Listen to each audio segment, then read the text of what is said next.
What's up, Emily? Hi, Michael Weber of the Michael Weber Show. So glad to be here on the Lipstick Pickup. This is really, really cool. I'm calling my new friend. I just met him a few days ago, Michael Weber. Where you are? Oh, Akron, Ohio. Akron, Cleveland, okay. Cleveland, Akron, Ohio. Northeastern Ohio is my home. Okay, great. I'm calling my new friend, Michael Weber of the Michael Weber Show in Ohio today to talk about a subject that he and I bonded over just a few days ago on Instagram. I run an Instagram account in addition to this podcast that's about the enthusiasm of Dan Electro. I run an Instagram account, and somebody sent me, my community knows what to send me, and somebody sent me a great video of you with a double neck Dan Electro 6-string baritone. Am I remembering that right? It originally was a 6-string and a baritone, but then it's been converted to a 6-string bass neck. Okay, yeah. Someone essentially, it was actually before I even got it. I can't take credit for this one, but I bought it this way because I dug it. But the idea in the late 90s with the reissue Dan Electros, they made 6-string basses and they made baritone guitars that both have the same scale length. The only real difference is between the two instruments, I believe, is the bridge has the intonatable saddles and the headstock has bigger tuners to use the bass strings on it. So I have one right here. Yeah, I bought one. Yes. It's I bought it, I don't play. I told you when we had our first exchange I don't play, but I bought a handful of investments. And that's why I was like, that one, and your explanation of it. You have great guitar-loving content. Somebody sent it to me, and I scrolled through, and I love this. I call this contentment, not content. Yeah, I know. Well, content's a scary thing because it's kind of like it's where all of us creative people are being thrown into because, of course we're all making records and, I'm producing records, I'm scoring movies, I'm doing a bunch of stuff, but a lot of times you can't just go and say, hey, listen to my new song. And people be like, oh my God, it's a new song. Because everybody online has a new song that they're promoting. It's an extremely crowded room. So rather, I've launched, doing these Guitars Are Cool videos as just, in between sessions at my recording studio where I'm at right now. I'll cut some things and, I'll show off some new guitars and stuff that I'm using. Because I use a lot of creative instruments to get my sounds. And so it's an opportunity for me to showcase and also maybe help inspire other people to do weird things with their guitars. Because, what I think about what you're doing with the Lipstick Pickup podcast here is that it kind of opens up an avenue for esoteric guitars. Because too often we are so stuck in this, Les Paul, Strat, Telecaster, stuff that is great, don't get me wrong, and I use them all the time, but it's kind of the gear that we all know and have seen a million times. But if we want to dig into, like, a certain choral model of a guitar, or Jerry Jones, lipstick pickup guitars, all these things, you're providing a platform for that, and I dig it.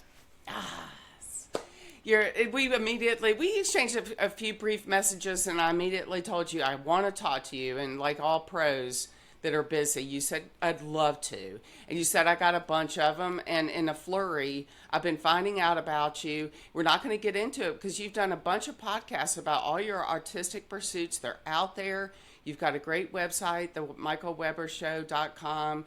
You can find him on Instagram at Michael Weber Jr., and it's all great stuff. So I scrolled away, and I said, let's meet and talk about your Dan Electro Silvertone collection, and here we are. It's Friday afternoon. Show me what you got, Michael Weber. Oh, here we go. Okay, so I guess to start with, I think one of the most underrated Dan Electro guitars is the convertible. Mainly because, of course, you know as well as anyone, the idea that it's an instrument that could have been sold as an acoustic as well, right? So you buy it, and you could buy it with a pickup or without a pickup, which is absolutely mind-boggling crazy because as an acoustic guitar, absolutely terrible. It is a trash acoustic guitar. Having said that, I actually use them as acoustic guitars fairly often on recordings. And I think one of the things that we'll talk about throughout this collection is that sometimes, you need an eighth note part of it. Rhythm part that's just driving, a truck driving down the road. And sometimes when you dig out a great acoustic, like, I'm endorsed by this company called Sirius, out of Michigan. Great sounding acoustic guitars. It's like a Martin but better, right? Unbelievable. But the issue is that it sounds like a great guitar. And sometimes the great guitar takes up so much space in the mix. Now, it's great when you want a great guitar, you know, and I love it. And I love it and I use it all the time. But sometimes you want a guitar that doesn't sound like a great guitar. You need a guitar that sounds like, you know, it's this small in the mix. And you just have string rattling. And if anyone marketed it as an acoustic guitar, they'd be a complete fool. Which I feel like it was weird to have this be a, you know, acoustic or electric guitar. Yeah. But in a mix, sometimes it's really meaningful. And plugged in, it's got a lot of magic. Now, this one, so I got two convertibles. I got this one with the Coke bottle headstock, and then this one with the 6 in a line, which is like a rare color blue. We were talking that off camera or before this. Yeah. But kind of cool. But this was the first one I got. And it's one of the actual only instruments I've ever purchased at a music store in my life. Because I've always been, all these are Facebook Marketplace, Craigslist, you know, bought for $40 kind of guitars. But this one was, I still got this unbelievably cheap, but I got this one as a little kid at 30th Street Guitars in New York. And that's a great shop, and I actually have been there before, and the last time I was there, they had one for sale, and they always seem to have at least one there at 30th Street. Yeah, and this was back a long time. I mean, I'm 27. I'm still a young guy, but I've been in the guitar game a long time. So can tell. I guess it was a different location. It's not where I was there recently. It's just around the corner on 28th now, which is why it's funny that it's all. But every time I popped in there, every time I go to New York, they always seem to have one convertible, and that's amazing that you found that there way back then. Yeah, but the move. Yeah, with the move though, it didn't have old strings on it. It had like 5 strings on or something like that. And it was like leaning in the corner of the store. Because I have this whole perspective. If you go to a music store to buy something, you don't want to buy what they really want to sell. Or you want to buy what they kind of don't care about. You know, you're buying something that's in the corner and it's got dust on it. And, you know, it seems neglected. So for whatever reason, at the music store, it didn't seem like they were super hot on this instrument. And I picked it up and I thought it was amazing. I mean, and it didn't have a pickup in it at the time. It was completely acoustic, you know. And my friend Bill Thompson, who we've lost, he used to tech for the Counting Crows, and he hooked me up with this pickup. It's a Ken Armstrong pickup. But I was a little kid, and I called Billy. Like, hey, Billy, I need a pickup. He's I got stuff in a parts store because he was like the year-round guy for Counting Crows. So he gave me this pickup, and I've been rocking it ever since. I mean, I was probably 8 years old or something. But the catch was, it's a family vacation I was on at the time when I got this. So imagine morning, you know, I hit up 30th Street Guitars, see this guitar, love it, I buy it. But then the family had scheduled to go to Coney Island that day, right? So now you got to take the subway all the way to Coney Island, and I'm lugging this guitar with me. Now, luckily, you know, it's not a 12-pound Les Paul, but it still has a little bit of weight. And on the back, after a whole day at Coney Island, that you're like lugging this thing around as an 8-year-old kid. So I went through a little bit of an experience to get this guitar, and it survived. You know, and what I really dig about it is like when you play, let's say, you know, licks 7th fret, 14th fret, it has almost like a octave up harmonic, like it.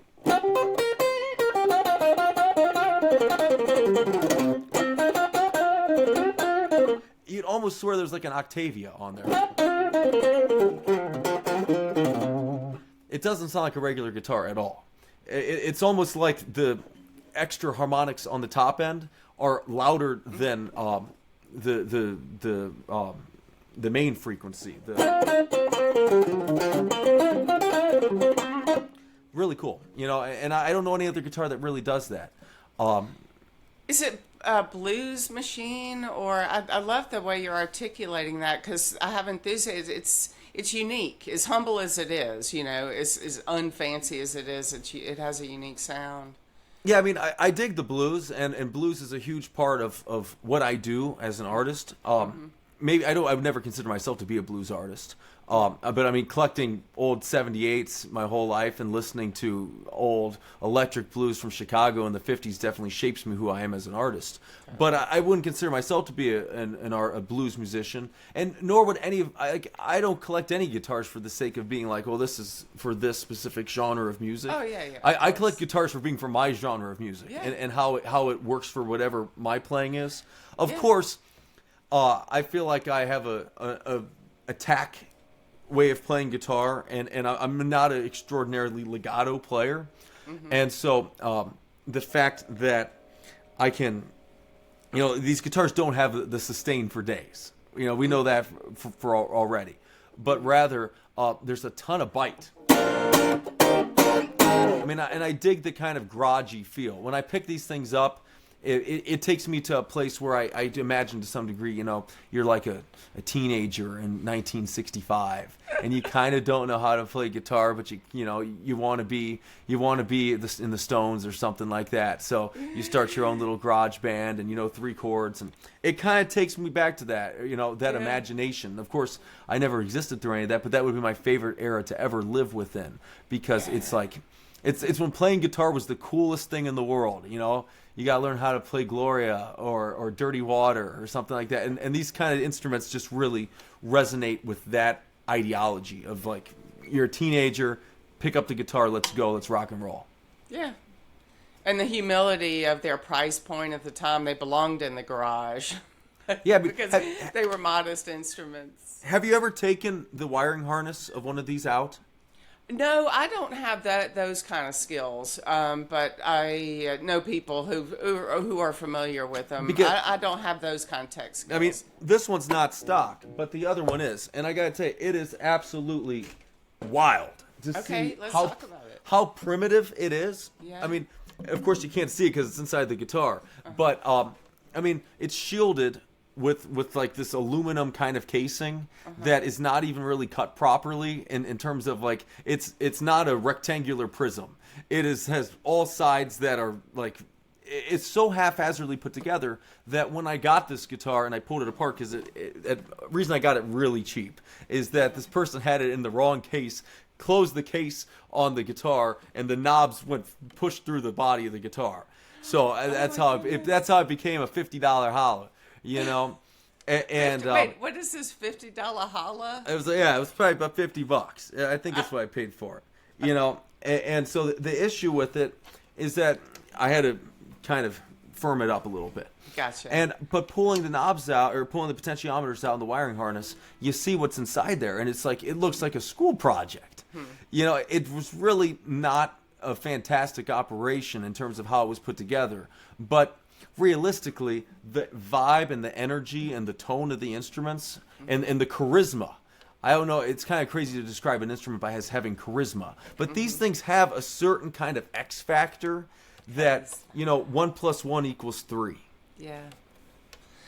It's a genre bender. Tom Waits, I've seen pictures of him. Elvis Costello, a bunch of people playing that one. And I mean, it's I really think the convertible's underrated. What it doesn't do a lot of things, and I think that's something that people sometimes get really mixed up in, is that not every single guitar has to do 20 things. Now, live, maybe, or if I'm going to show up on a record date and I have one guitar with me or 2 guitars, something, I want them to cover a fair amount of ground. But there's something from an inspiration perspective, most people have a lot of guitars now. I mean, if you think 1965, how many guitars did George Harrison own? 5? And take right now, say like, how many guitars does Kirk Hammett own? Yeah. 800? I don't know. I'm just guessing. Times have changed. How many people do you own? Come clean. How many do you own? I think I'm probably a couple hundred guitars. I don't know. I haven't kept count, which is remarkable because there's a lot of people that I use them all. I'm not a historic kind of guy of having a bunch of stuff behind glass or stuff you can't touch. If people come here to my recording studio, work with me in any context, pick up any guitar you want, let's go. I use everything but that's what I'm getting at. You can use all different guitars for all different purposes, and if something is a specialist in one thing, you can own it for that. You know, the convertible's not. You're not going to go and play thrash metal with the convertible. You're not going to play bebop with the convertible. You know, but it does a certain kind of thing, and it might inspire. It might do something that in a genre that doesn't already exist. Yeah. You might invent a genre with this guitar and it's harder to invent a genre with a Telecaster because you know, a lot of people have used it. A lot of people have found a lot of different angles. Now, of course, you know, there's always going to be new things, and there can always be new things. But I think it's easier to create your own thing with something that not everybody already has beat to death. Completely. Okay, next gear, next guitar. I'm so excited to see what you've got. And this is unrehearsed. I don't know what he's about to show me. All right, so... Okay, to the audio listener, I'm migrating to Spotify for creators, by the way, Mr. Weber. Okay, which includes video, which is why I'm really trying to stress video. But for the meantime, I got people doing audio listening. Right now, he just pulled up what I recognize as... is this a newer Dan Electro? Yes, it's It's the baby sitar, and this is what sparked my interest. This one and the big one is what sparked my interest in Dan Electro. It's unique tone and sound, and I'm loving that you have one. I cannot wait to hear what you have to say about the baby sitar. So now, I wish I had the one with the sympathetic strings. I feel like when I was really looking for some type of Dan Electro or choral sitar of some kind, they weren't really being reissued at the time. Yeah. And this one kind of started being reissued first before they started bringing back the sympathetic strings one. So I kind of wish I had that one.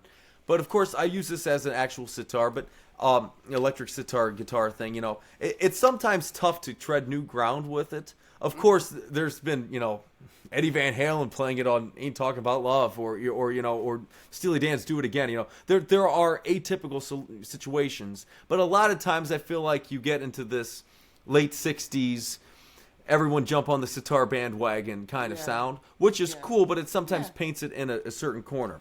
So I use it for that. Yeah. What'd you say? You don't want to get too hokey, you know. With something. I'm fine with being hokey, but sometimes it's a bit much, you know. Yeah. But actually, what I've been using this for, and I don't even plug it in for this, and this is kind of funny. The same logic that goes along with using instruments in unconventional ways to drive the band rhythmically.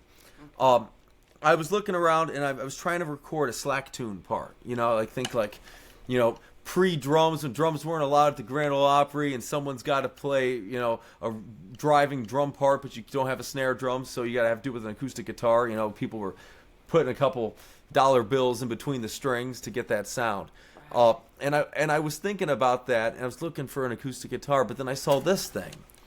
And I'm like, oh, that's kind of interesting as for a slack tune recorded part. Because sometimes, you know, if the acoustic guitar is too much bottom end when you're using it for that, it takes up more space in a dense track. So this takes up the least amount of space, but if you play...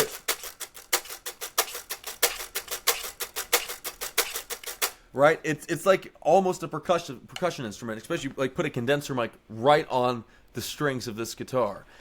Being that fascinating, it has the buzz bridge, right? You know, which is what makes it sound like a sitar, but it's also what makes it really buzzy as a slack tune instrument because it's not, you know, it's not coming from a single point on the bridge. It's coming from this really wide space. And so I've actually used it lately on a record on my next album with that approach, which I've never seen anyone else do. And you know, of course, I've not seen it either. I preface this all with this is not for everybody. You know, the internet world always is trying to figure out how to sound more like Jimmy Page, and that's great. I love that, but it's like I'm always trying to find ways to do something that's kind of unique and different, and utilizing things in ways that they weren't intended to be utilized. And of course, that's not the most efficient use of this guitar, but it's yet another use. And hey, you know, you stop doing that, just tune the thing back up, and you can play, you know, Cry Like a Baby, or Signed, Sealed, and Delivered. Yeah. You know, there's plenty of great things to play.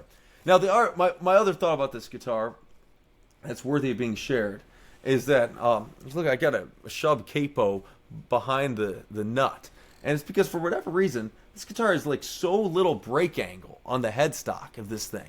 It's like you explain to me, a novice, a civilian, what you said about the nut.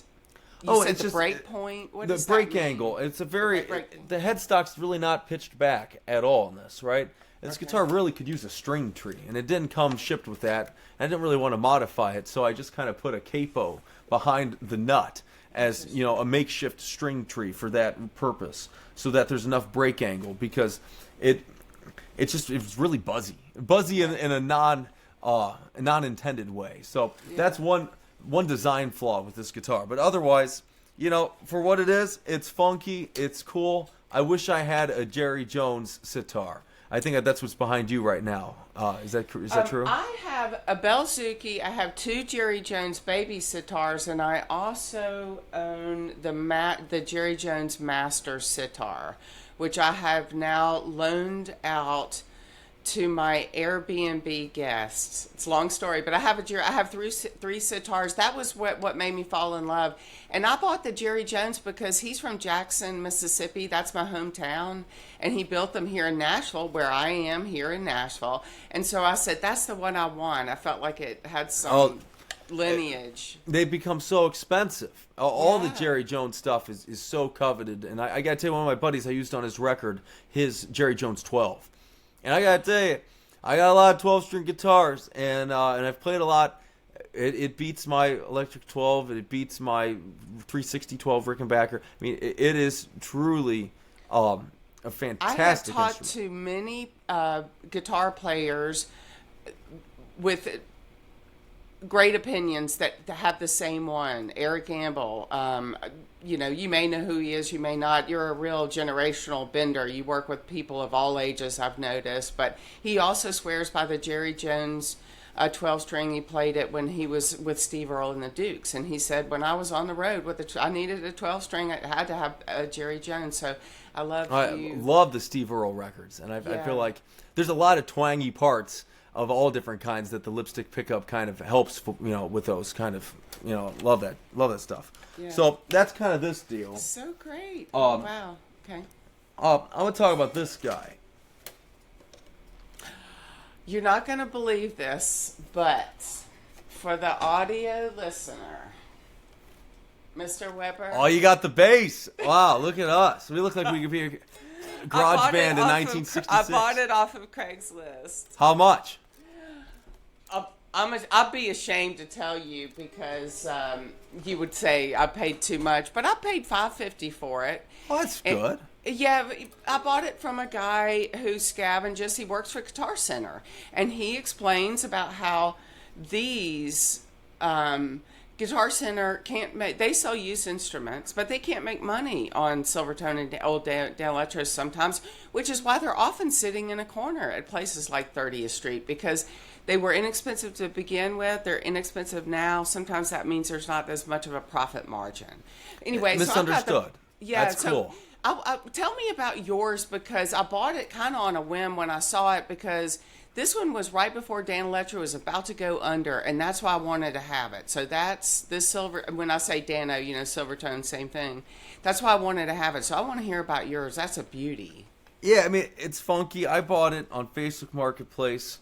This would have been during the pandemic, right? Okay. So it's like somebody had probably it was like $80 for this and a really bad modern guitar practice amp.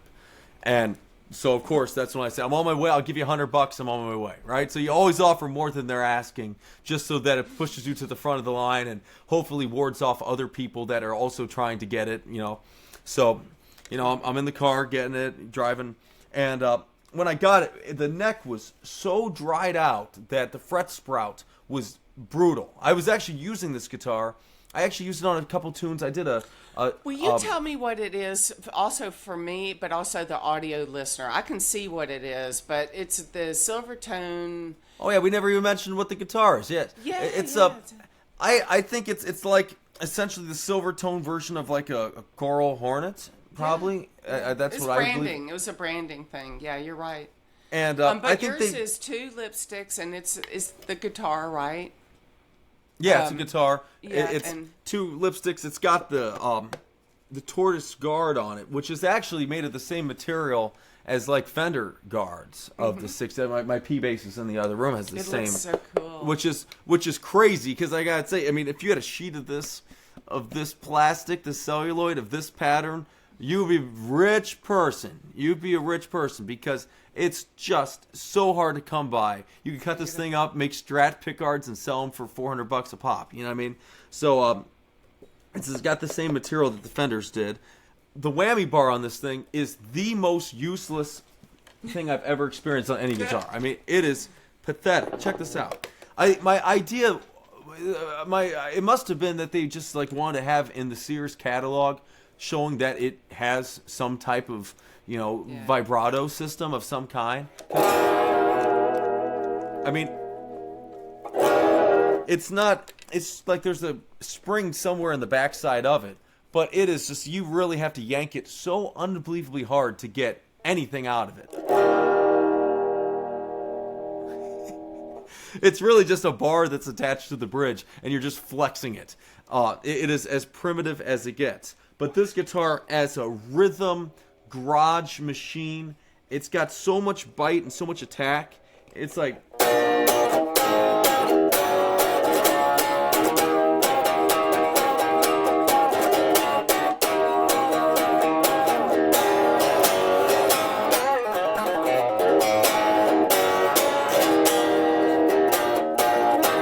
I mean, it's just like, it really has a lot of energy in the way that it's, it gets me going. I love this guitar. Well done. It's so cool looking too. It's got that vibe, it's got the vibe aesthetically. What I like is that, some instruments make you play in a more refined manner.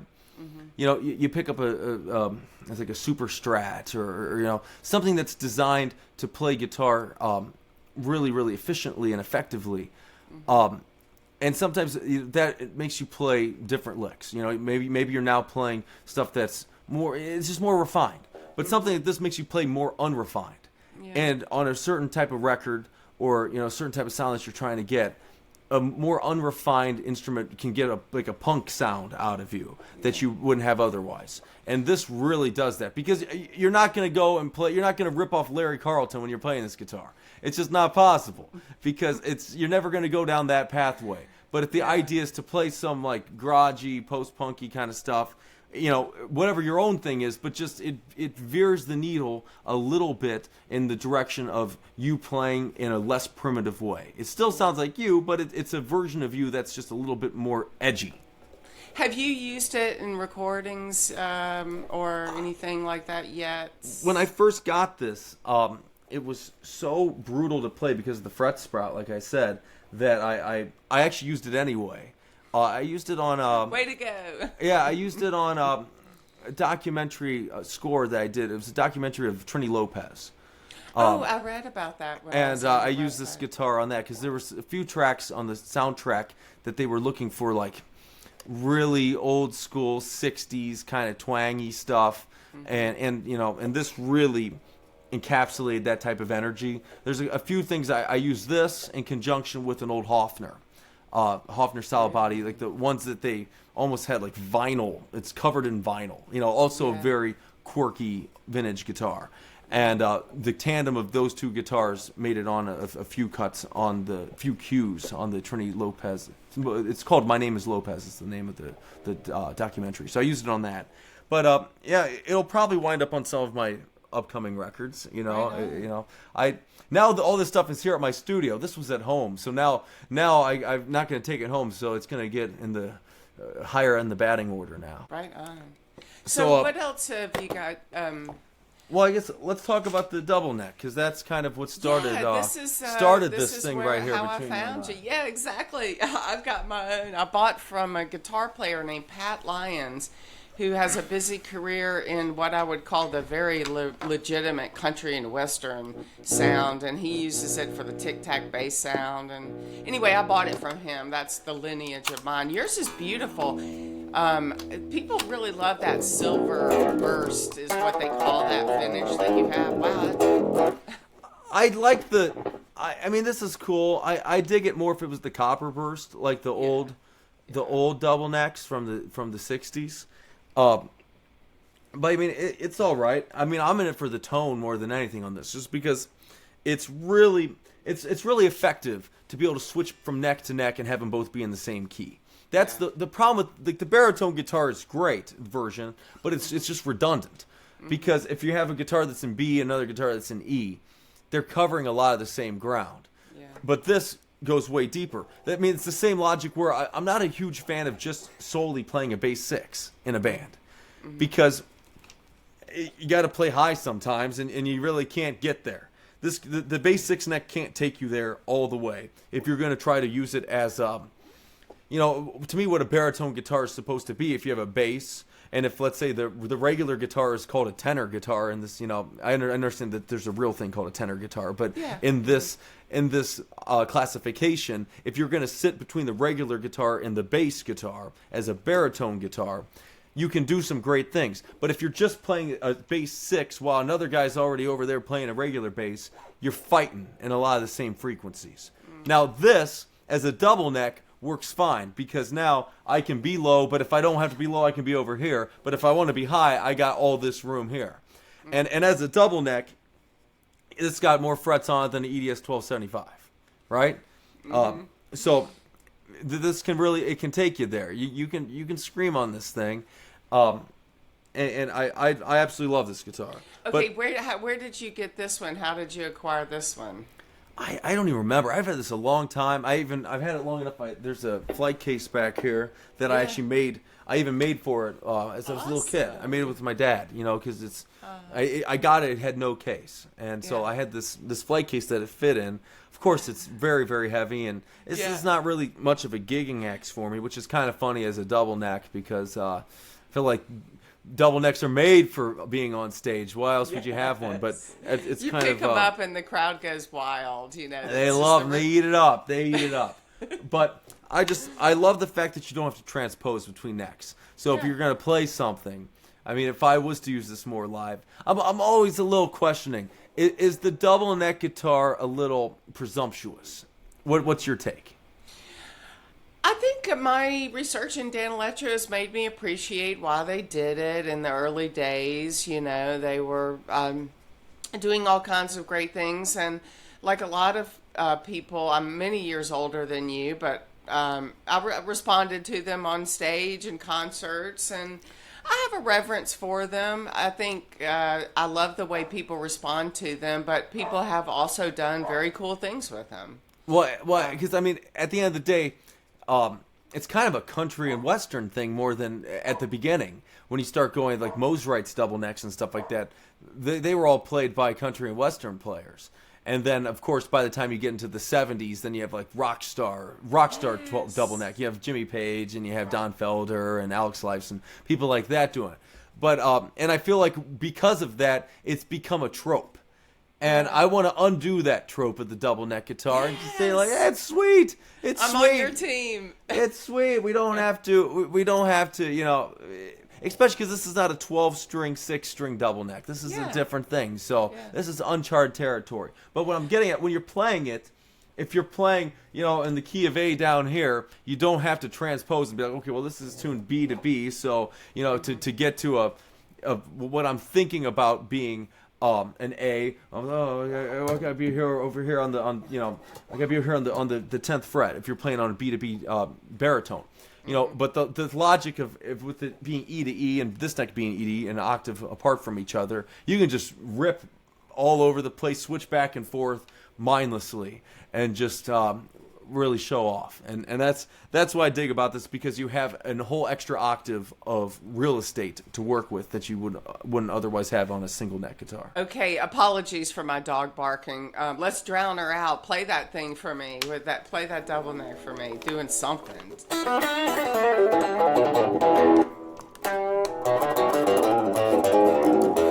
And the video that I put on, I did this crazy lick where I had this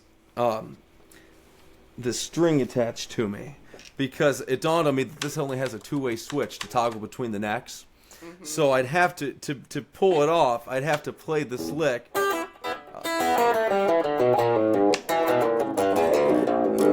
Now, of course, it took me a couple takes to get it really clean. Right, so you have to just kind of jerk your neck so that the switch goes up, because you got to switch between necks faster than you can pull it. But I love this thing. You know, it's unique, it's quirky, and this is actually one of the more firm, better made Dan Electros that I feel like I got. I feel like this one really, it feels sturdy in a really good way. So I dig this one. They call those the Korean made years, that people really value them. That I think they were like 98 to 2004. Yes, yeah, made in Korea, right there on the back. Oh yeah, well done. So other ones, I feel like the ubiquitous amping case. I'm so excited. He's got for the audio listener, he's held the series is this the 1457? It's the two pickup amping case. I can't keep all the Silvertone nomenclature correctly. Yeah. It's too much. I don't know the number either, but he's got the two pickup one, and it's the amping case, and it's one of the coolest looking guitars in my estimation. I don't know what your opinion is, but it is just so cool looking. This is also the long scale version. Yeah. Because there's a short scale one, a long scale one pickup, two pickup. It's the sunburst one, which I feel like in the amping case world, this is the coolest of all the amping case ones. Also, some of these came in an amping case as well. You're right. You know, the Hornet style ones. But so I got the case over there too. It's not plugged in. I never use it because there's no isolation transformer on it, and I'm a little scared. I'm scared to plug it in. Right on. Now, of course, you could have a box and take care of it, but it's not a particularly safe guitar amp. But It made me nervous. I have one of those too. I bought it from a Goodwill in Compton, and online, eBay. You know how Goodwill have an eBay shop. I thought you were actually in Compton buying it at Goodwill. No, but I have punch it in. That's sweet. But no, I've spent a lot of time in California, so I know the areas and everything else. That's why I enjoyed buying it from there. But it made me nervous when I plugged it in. So tell me how you acquired that one. Do you remember if you had it a long time? No, this actually was my dad's. My dad got this working at a music store here in Akron, Ohio, and he was doing building maintenance, and he, a lot of times he'd come home from work with guitars that he could get a deal on, what employees discount, and if they got it cheap enough, and the employees discount whatever on top of that, it worked out to be a situation where he got guitars, some guitars pretty cheap, because at that point guitar stores, and it still was this way to some degree, as you even mentioned, they were not working to deal with as much of used equipment as it was kind of like used guitars, or even at that point vintage guitars, because this is 20-something years ago, wasn't really that much of their focus. Of course, they were kind of foolish for that perspective, to be like, we're trying to sell a line of Ibanez guitars, but if someone walks in here with, a vintage SG from, the 60s, you're just going to, that's just an old guitar, we don't want that, you got to get the Ibanez Geo bass on the wall, you know what I mean? And it's kind of a silly concept, but rather, that's how I acquired this. And but it's a cool rowdy Dan Electro guitar. The amp is the one that has the vibrato in it, which is kind of like the more coveted, because I know some of them don't have the vibrato channel. Come to think of it, I think this is my only vintage Dan Electro with the concentric. I like your word rowdy. I like that word rowdy. It's a rowdy guitar. It's my only Dan Electro with the concentric pots, what I feel like is a Dan Electroism. Of having concentric potentiometers for volume and tone. So only vintage one like that.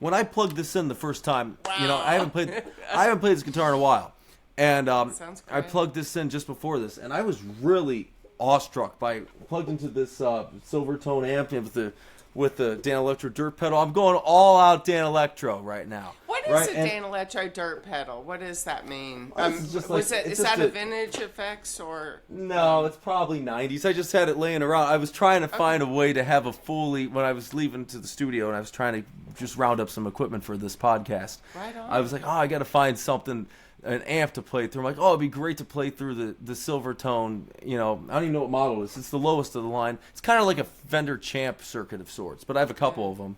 And so I plugged that in. I'm like, oh man, I want a little bit of an overdrive just to get a decent tone at a low volume.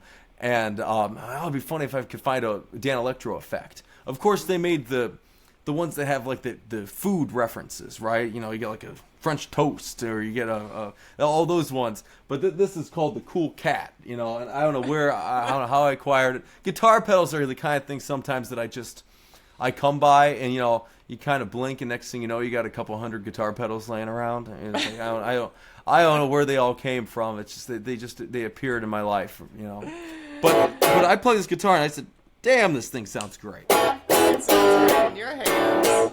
I mean, it's not perfect, Yeah. but I feel like if you pick this up with the expectation of being perfect, you're really missing the boat. Right on. Rowdy. It's rowdy. That's what I'm talking about. Do you And have another one? Our goal I was got- 40. I got one more. Yes, it's almost perfect timing. I always run 5 minutes late because I'm such a motor mouth. And Okay, I love this one. Tell me what it is, so I know, and also the audio listener knows. What It's he's just a holding up is Danelectro gleaming- baritone. It's Oh. nothing. I mean, it's like, I guess it's a U2 baritone reissue, but Yeah. this is probably my most used of all these guitars. I use this thing. I used it on a record recently with my friend Mark Lee Shannon.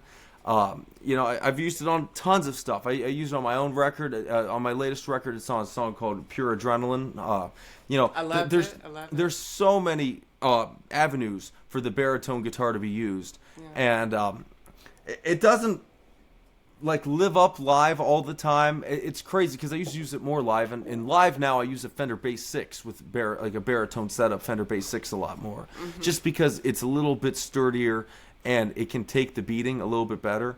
But in the studio, when to get the if you pull the guitar out and you need a truss rod adjustment, it's not the end of the world. Working on your own projects, work on something else and fix it. I feel like this guitar has so much magic, and I mean, you can't beat the baritone guitar twang, which is essentially the bass, bass 6 Danelectro, and the baritone Danelectro is what we've heard probably more than almost anything on old records of Danelectros being recorded. Yeah. Very influential.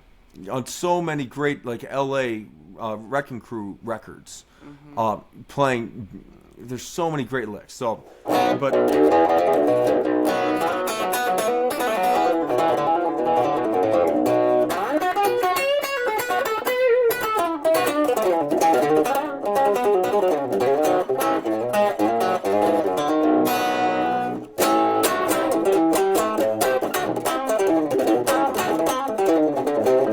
Even like when you play higher on it, play within the range of the regular guitar, everything has a certain different tonality to it.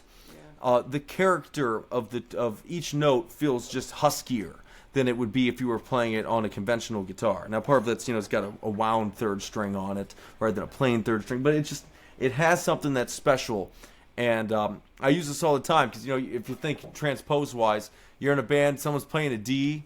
You come with a big, G shape cowboy chord to play a concert G chord on a baritone guitar. From an arranging perspective, it just sounds huge. You never want to be in a band where you look at it and every single person's playing the exact same thing the whole time. It's like, why do you have two guitar players if everyone's just mimicking each other?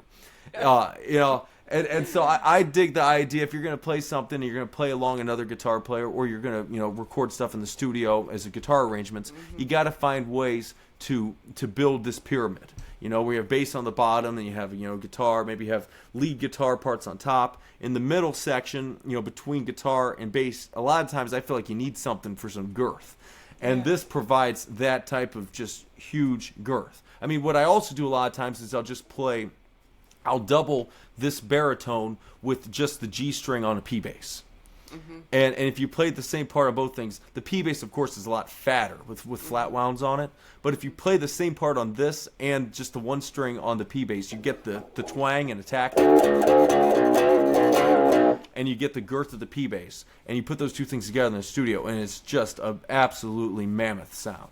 So that's the stuff you feel in the gut, you know, which it hits you. It hits you hard. Yeah. And so that's why this is probably the least exciting of all the guitars, but it's my most used one. I have a couple black ones like this, and I also have should have brought it. I have what kind of looks like the amp case one, but it's a baritone. It's a modern Dan Electro, but I think they call it like the Dead On 63. Yes. Is what it's called. It's so much to know with the reproductions, then the early productions, the vintage, and I am thrilled that we met on the internet just a few days ago to discover your music and your expertise. And I hope you'll come on again, Michael.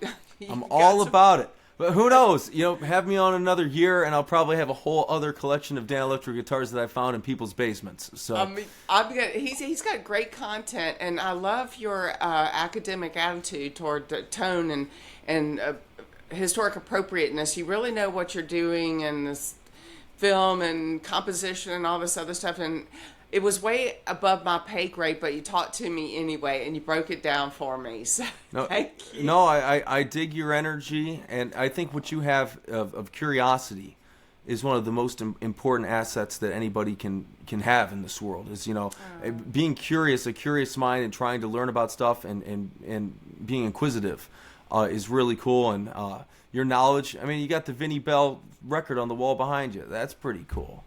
That's the Pop Goes the Sitar record, right?